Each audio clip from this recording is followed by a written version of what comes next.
Signal propagation, how does that radio wave get from here to there, and why does it get there? So,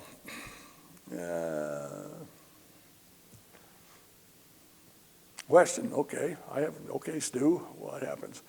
Okay, HF signals, these are these low frequencies, typically under 50 megahertz.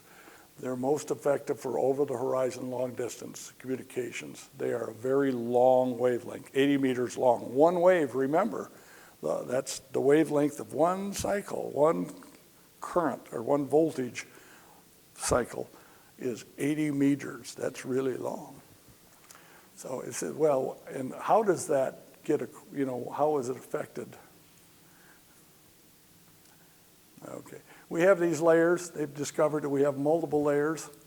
And the way I try to tell people to receive this is A, B, C, D. A is me, B is I'm kind of looking up, seeing the sky, and then D, E, F. So A, B, C, D, E, F. These layers here. The D layer is the closest one in, and that is affected most during daylight hours. At night, the D layer collapses, the F layers drop, combine, and they become the only reflective. But these are reflective surfaces on the Earth because they are being ionized by radiation from the sun. We talk about skip.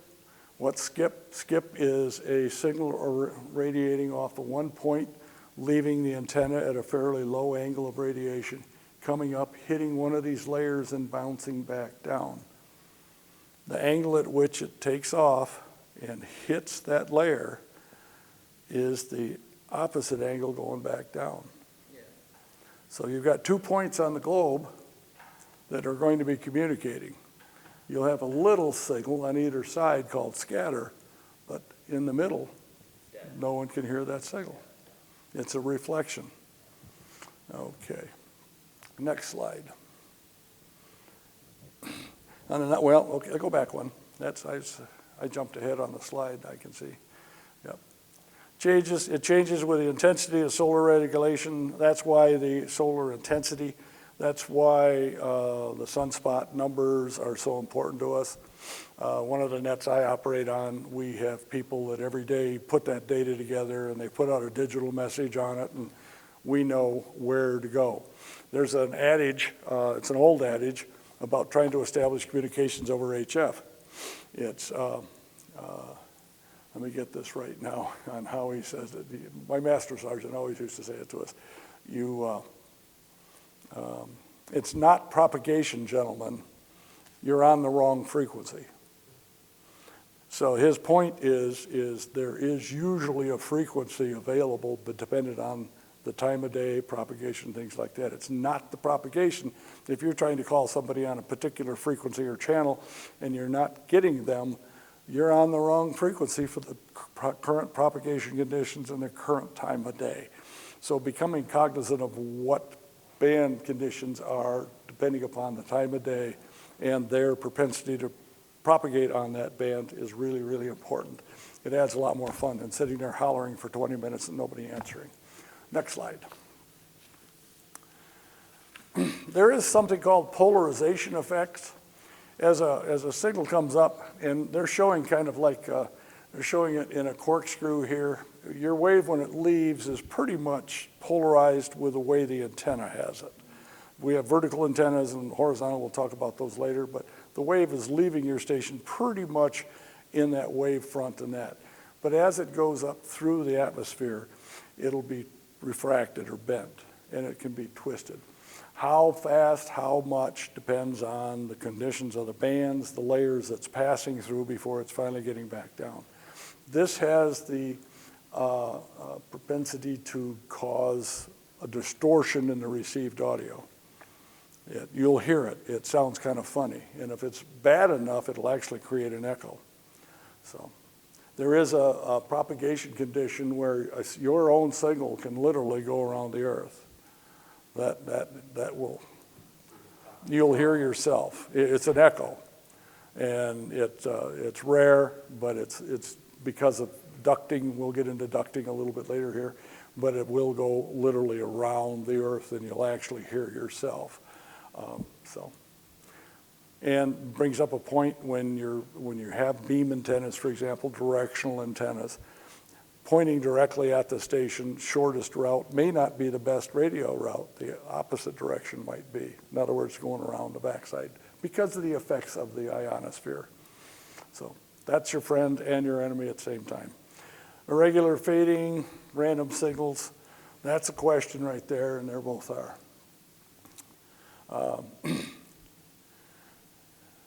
They can have, they're talking about two different antennas. The result is that either vertically or horizontally polarized antennas may be used for transmission or reception of these elliptically polarized signals. Perfect polarization between the two signals results in 1/100th of the signal on the other side. Satellite transponders for the television industry, Dish Network, they take advantage of that. They could use a vertically polarized transmitting antenna on the same channel, same frequency they run a horizontal. Okay. And then the receivers are adjusted critically to get that polarization in. It doesn't change from a satellite down there. That just goes right through. So anyhow, that's being able to use the same frequencies twice because of polarization. Amateurs will work Oscar satellites. They will take two antennas, one horizontal, one vertical, and put them on the same boom, and then they'll put phasing lines between those two antennas so they're actually mixing them. And you can cause the transmitted signal to be horizontally or vertically or actually left-hand polarized or right-hand polarized. It's kind of advanced, but they will talk about either one can be used. They will favor it. It's not unusual to transmit vertical and receive horizontal because of that. 2-meter distance communication, especially sideband, is quite often. The transmitting station might be transmitting on a vertical and the receiving station's receiving on a horizontal antenna. If he switches to a vertical, he can't hear him.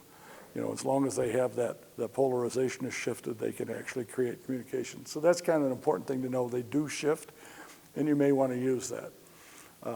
Multipath, signals arriving from different signals, that distorts sideband or voice communications a little bit, but the human ear and brain is great, can work through that. Digital signals are really prone to multipath distortion, and it causes them to fail.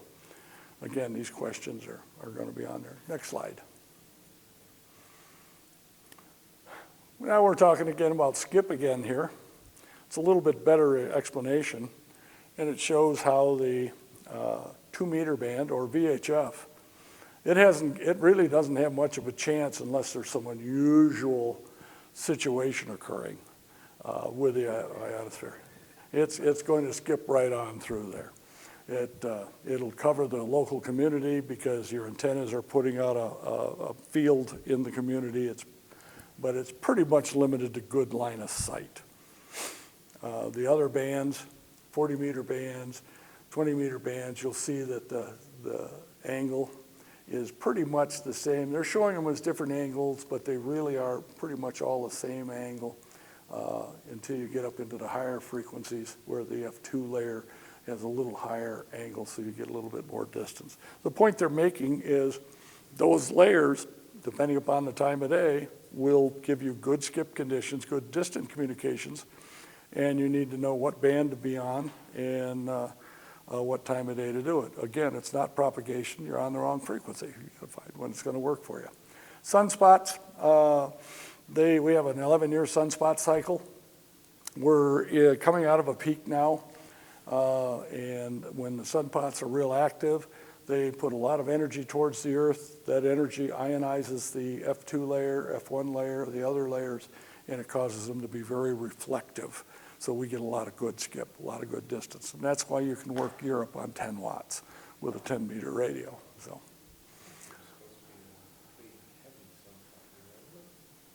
Yeah, say again? This year's supposed to be pretty heavy. Yeah, we're at the tail end of the peak. So yeah, if you want to play 10 meters, and that's your real opportunity to play distant communications as a technician when you get your license, get a radio capable of 10 meter, even the 20 watt, 25 watt radios. They're really converted CB radios, but they do a good job, and put up a vertical antenna for 10 meters. Ground plane, like the old CB ground planes, put that up, and you will be amazed at what you can work. And because it's a vertical, you're going to be working all the guys at the distance that are running their horizontal antennas, their beams and their wire antennas that are at the opposite polarization. So there'll be a lot of people to talk to. So, okay, next slide. Yeah, we talked about that. I jumped ahead a little bit. Ionizing radiation from the sun charges up those layers. The layers become highly reflective. And here's a chart of the 11-year cycle, going from 1750 on forward. And let's see. There we go. That's it, I guess, on that one. What affects it? Well, since the effectiveness in bending signals back to Earth is affected by the solar radiation, the ionospheric propagation changes somewhat based on time of day and sunspots. That's about the third time I've said that. So time of day and sunspot activity. The best time for long distance 10 is F region, shortly before dawn and after sunset. Periods of the high sunspot activity, they're illuminated. You can actually, there's some digital activity. FT8 is pretty active. That's a digital activity on 10 meters. And because it's so active and there's so many hams, and it's a fairly weak signal, you can go down to the 10 meter FT8 frequency and listen. And you can actually start to hear the band open for you. In other words, when you start to hear FT8 activity, you know that the sideband portion is probably available. Let's go up there and work some guys. So. During the peak of the sunspot cycle, 6 and 10 meter bands may provide long distance communications. I guarantee you the 10 meter band will, the 6 meter band will too. 6 meters takes some a little bit, it's not real common equipment for us as amateurs, and 6 meters seems to want to run power. Most of the guys that have a lot of fun on 6 meters are running 400 and 500 watts on 6 meters, and that seems to work for them. There's beacon stations. I mentioned, FT8's so prevalent on the bands, it makes a good beacon, but there's beacon stations. A beacon station is a station put on the air specifically so that others can hear it in their location and determine what the propagation is. If I start copying beacons from Washington State, then I know the band is open to the west, and I have friends in Alaska I want to talk to. So I usually wait about an hour after I start hearing those beacons, and then I start calling Alaska, and they'll answer me. We need to, kind of cool it for another hour or so until the bands really open up for us. So a beacon is, there is rules. One of the reasons the beacons are so special, FCC rules prohibit you from making a broadcast. Again, that's to protect the broadcasters. That's the real reason. It's a one-way transmission. You're prohibited from making those by the rules, but there is an exception, and the exception is beacon. It's a amateur transmitting station for the purpose of observing propagation and related experimental activities. That's kind of a loophole, but that doesn't mean you can just put together a beacon and throw it on the air. You should get a hold of the coordinator for that particular band. Each band has a coordinator who is, because you're all in a narrow beacon band, by agreement, by the band plan, that's where the beacons belong, is in this narrow slot. So they want to make sure that they're spread out enough that people will enjoy the use of the beacons and get some valid use out of it. So, but it does work. But okay, any questions? Cool, next slide. What affects VHF propagation? Single sideband and CW signals degrade more eloquently. I like the way he puts that, Stu, than do FM signals. What he's trying to say there is a CW signal or a sideband signal, because it's voice or Morse code, the human ear and mind can hear it. There may be there may be noise in there, but you heard enough of the word, you know what the word is, and you can copy it. You can communicate. FM signals are all or none. So that's what he's talking about there. An amplifier may be used to boost VHF signals. Guys that do VHF distance typically will run 400 and 500 watt amplifiers. There's some crazies that'll run 1,500 watts and take it mobile. They do mobile, mountain topping from it. So, but there's so many things to do in amateur radio. You'll be able to do that. Here's a catch. This is because the way the amplifiers are made. The reason this question's in here is it's important for a VHF amplifier. The amplifier is made so it can operate in two modes. We call it sideband mode and CW or FM mode. But really what's happening is it has to do with what they call the class of the amplifier. A Class A amplifier will amplify the positive and negative power on a radio signal equally. So it needs to be in the linear or Class A mode. And that works for one of the modes. The other is Class C, and it has to do with how the transistor or the tube is biased. In a Class C mode, what happens is that wave is amplified only one side of it, but the energy is dumped into a capacitive network on the other side that then discharges back out. So the amplifier is only amplifying half of the signal. If you try to use a linear signal in there, and that's a side test, go steady, Class A, Class C biasing of an amplifier. It affects audio amplifiers, by the way, same problem, same thing. So, but that's just a kind of a side note. But that's an important thing, and the reason the FCC wants you to know that is if you operate it in the wrong mode, you're going to generate horrendous distortion products, and you're going to be operating all over the band. The whole band will be your band. So, yeah. Let's see, they're talking about the E layer, VHF signals coming down, sporadic E. Sporadic E happens a lot due to weather, intense storm cells out in the plains, tornadic storm cells will quite often cause sporadic E activity. And these VHF frequencies, again, your local cop shop, frequencies, they'll end up coming back down and there'll be unusual skip. And again, occasional strong signals beyond the radio horizon associated with sporadic E. There's a whole group of guys that track sporadic E, the conditions that are available. Matter of fact, I think there's a column in the ARRL magazine QRZ talks about propagation on VHF and above. And there's a group of sporadic E guys. You mentioned FT8 in your beacons. And so FT8 is a digital mode that will run, and you can communicate with a lot of different stations around the world. There's instead of a beacon, I use PSK reporter. And so you transmit your FT8 signal and then look on PSK reporter, and you can see everywhere that they received your message around the world. Okay. And it's really cool. So I know that I'm reaching Europe, but I'm not reaching Japan. Yeah, yeah. We don't work the Far East from here. That's how I never use the beacon. I've always just used something like that instead. Yeah. PSK reporter. Yeah. Well, admittedly, the beacons are sent in Morse code, CW, but they're usually sent slow enough that you could even write the code down if you have to, but I'd recommend you study it and practice. And we can talk about, if you want to after the class, we can talk about how to study for CW, how to study Morse code. There's a right way and a wrong way. I learned the wrong way, and it took me years to overcome it. So let's see. Online about the two different ways, and it was, what was it?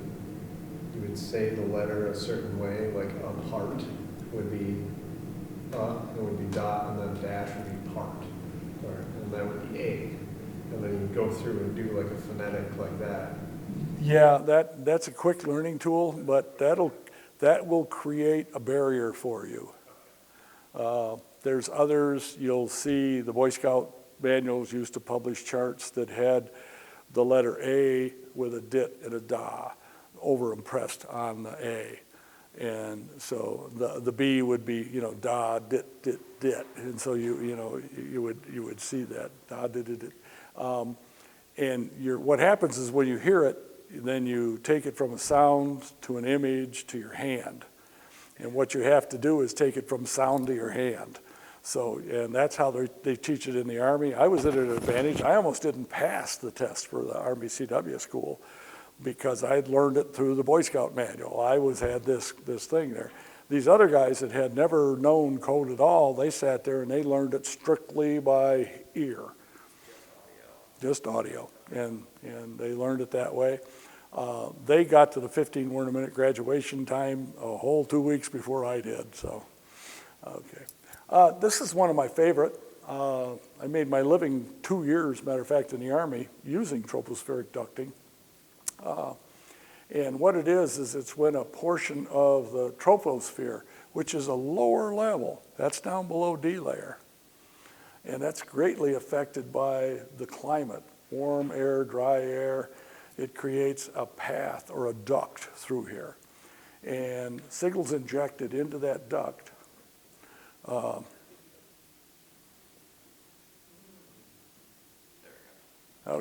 signals injected into that duct can carry through 300 or more miles.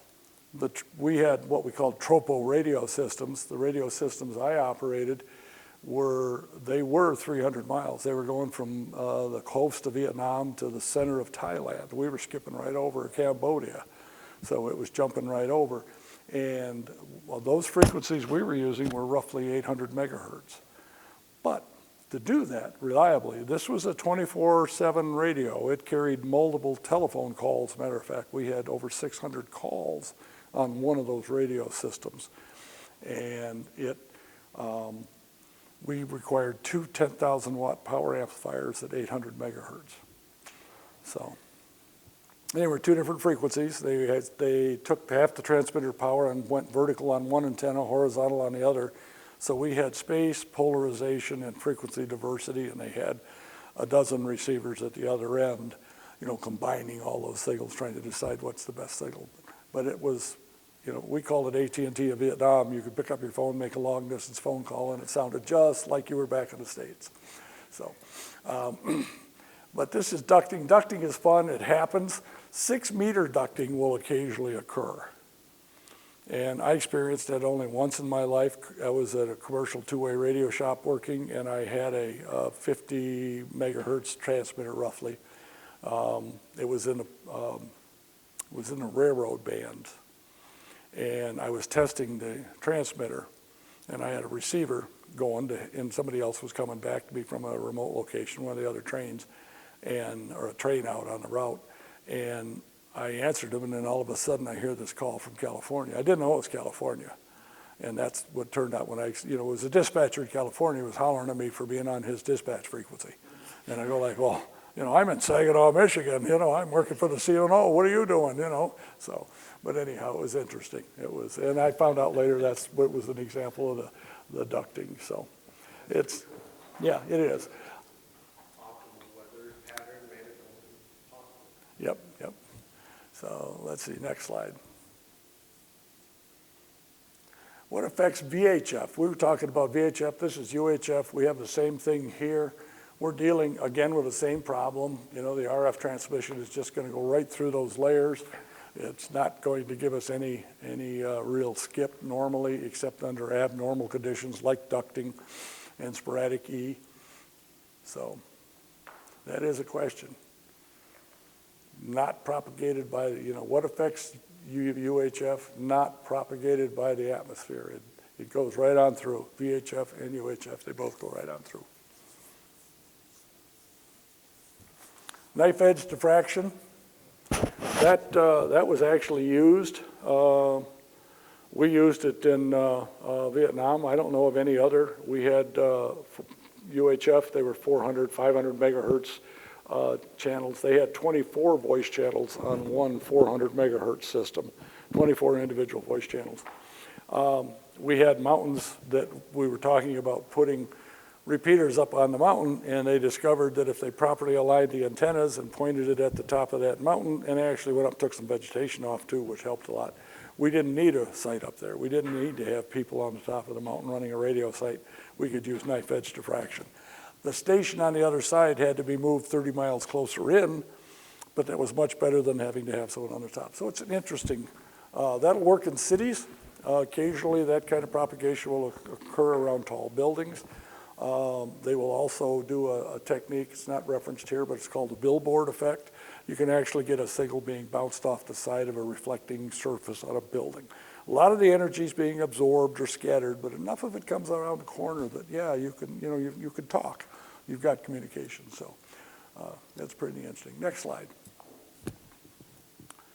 Fog and rain will have little effect on 10-meter, 6-meter bands and the lower bands. It doesn't affect them. The wavelength versus the absorption in the atmosphere is such it doesn't do it. As the frequencies increase, the absorption by rain, snow, fog does increase. And we experience that up here in northern Michigan a little bit. If you're a Verizon customer during heavy snow, you know that you may not get good cell coverage on occasion. Verizon makes heavy use of microwave up here, and they use a band that tends to be really, rain doesn't affect it much at all, but it does get affected by heavy snow. 5G is closer to that microwave band. It's much smaller.